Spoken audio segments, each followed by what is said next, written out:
Guys, welcome to my vlog. For today's video, alauna na nga po pala ng hapon nang magkasikaso tayo ng ating motor.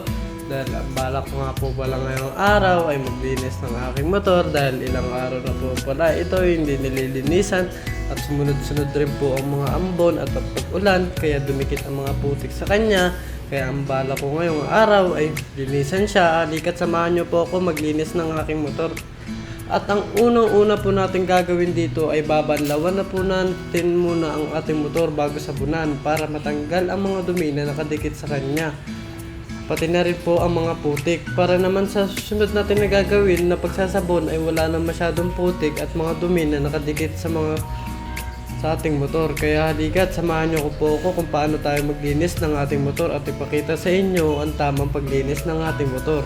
Sa mga susunod po natin na ginagawa ngayon ay sinasabunan na po natin ang ating motor upang lalo siyang maging malinis at mukhang ulit siyang bago at matanggal ang mga kanyang dumi-dumi at sinasabon ko nga lahat-lahat ng mga singit-singit dito upang talagang masinop talaga lahat ng dumi at matanggal para mamaya pagbabanlawan na natin siya, all goods na siya, wala na siya masyadong dumi. Kaya halika ko, panoorin nyo kung paano ako magsabon ng aking motor. Ganito rin ba kayo maglinis ng inyong motor? Comment down below po sa comment section. Maraming salamat po sa panonood.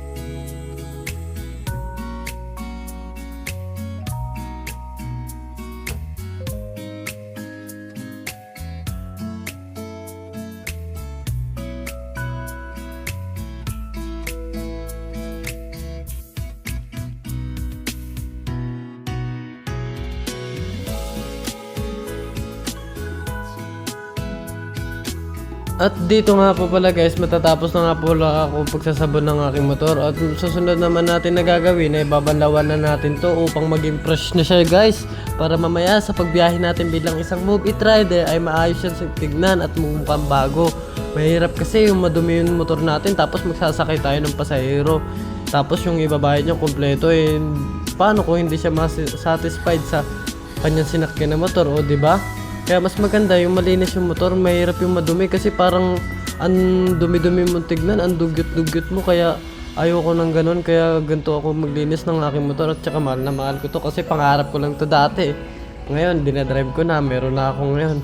Kaya sana kayo rin guys, makuha nyo rin yung mga pangarap nyo motor, tulad ko. At dito nga po pala guys, ang susunod kong ginawa ay punasan ko na po ang aking motor para mabilis agad matuyo.